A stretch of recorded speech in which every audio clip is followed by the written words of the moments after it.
Singvad bus stand ખાતેથી સાંસદ જસવંતસિંહ ભાભોરના હસ્તે 3 બસોને લીલી ઝંડી આપી અને બસ સેવા શરૂ કરાઈ। આ તારીખ 12/9/2025 શુક્રવારના રોજ બપોરે 2:30 આસપાસ સિંગવડ તાલુકા મથકેથી પૂર્વ કેન્દ્રીય મંત્રી તથા હાલ દાહોદ સાંસદ જસવંતસિંહ ભાભોરના હસ્તે 3 બસોને લીલી ઝંડી આપી પ્રસ્થાન કરવામાં આવ્યું હતું, ત્યારે લોકોમાં ખુશીનો માહોલ પણ જોવા મળ્યો હતો।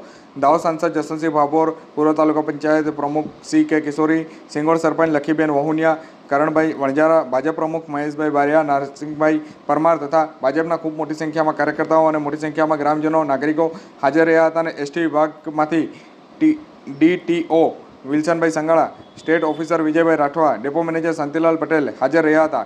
પીપલોદ, રણધીકપુર, પતંગડી, નવાગામ બારિયા, પીપલોદ સંજેલી બારિયા અને સંજેલી પીપલોદ બારિયા આમ 3 બસોની સુવિધાઓ શરૂ કરવામાં આવી છે। લોકોમાં હાલ આનંદ જોવા મળી રહ્યો છે અને નવીન બસો જે શરૂ કરવામાં આવી છે તે માટે સાંસદ જસવંતસિંહ ભાભોર અને એસટી ડેપોના લોકોએ આભાર પણ વ્યક્ત કર્યો હતો।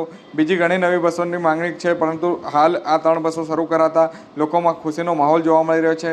સિંગવડ પીપળો થઈ સાળંગપુર જાય તે બસની પણ માંગણી કરવામાં આવી છે, ત્યારે દાહોદથી લીંબડી થઈને જામરી આવીને પડી રહે છે તે બસને સિંગવડ લંબાવવા માટે રજૂઆત કરવામાં આવી છે। અને ઘણા લોકોને એવી માંગણી હતી કે સંજેલીથી વાયા હાંડી, અંગારા, મંડેર થઈને પોતાના માતાના પાલ્લા થઈ એક બસ ચાલુ કરવામાં આવે તો કોલેજ માટે પણ આવતા વિદ્યાર્થીઓને લાભ મળી શકે છે, ત્યારે ગોધરાથી સિંગવડ આવતા પણ એક મિની બસ ચાલુ કરવામાં આવે તેવી માંગ ઉઠવા પામી હતી।